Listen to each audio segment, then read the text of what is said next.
Welcome back to the morning show on this Monday. It's a great day to learn about agriculture in Central Illinois. And what better way to do that than with our Ag in the Classroom segment. With me now this morning, Julie Adcock from the Champaign County Farm Bureau Foundation's Ag in the Classroom program. Julie, you're one of the educators. You're in schools doing lessons with students.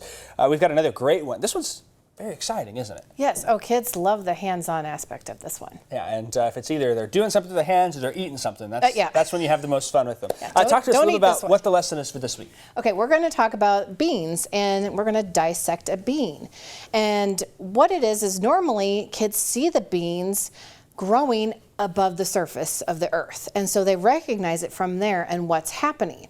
But what we're doing is we're going to dive in deeper to see what's happening underneath the earth with the actual seed. So what I've done is these are pinto beans. I've actually soaked them overnight so that way it'll loosen everything up for our dissection. So let's go ahead and grab a bean. Okay, you grab yours. We're going to share a sheet here. I have it divided into the 3 parts that we're going to talk about. So first, all we have to do is rub the outside of the bean, and this coating is going to come off. It's called the seed coat. I'll lay it right there so you can see it better. And this is the protective outer layer. I'm not doing a very good Is yours job not here. coming off well? You can grab a different one. There we go. There, okay. It kind of reminds me of when you have a bag of peanuts. Sometimes you get the little shell. That's Sometimes left on it's them. harder to come off. Yeah, there we go.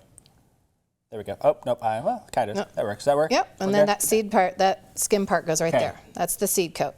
And then we're going to open it up, and in this inside part that's nice and thick, that's called the cotyledon, and that's actually the food for the bean while it's under the earth. Okay, so that's what's feeding it. Now we're going to go ahead, and you see this little part right here? Yep. This is the embryo. Now I just literally ripped it off. But when it's under the earth, it's going to stay attached to that, as you can see from this picture. And that is where your roots are going to come from that are going to then spread into the dirt, establish themselves, and then it's going to start feeding from the earth, and then it's going to keep growing and growing, and then this is going to get bigger, and then it's actually going to bring this seed part out.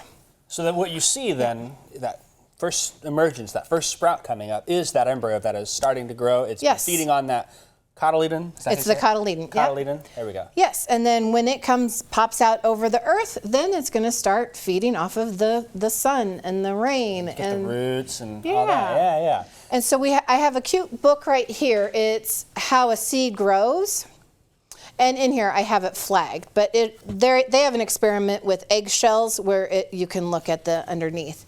And then this story right here is really cute. It's called Seed School, and it talks about the different kinds of seeds and how they grow differently and where they need to grow.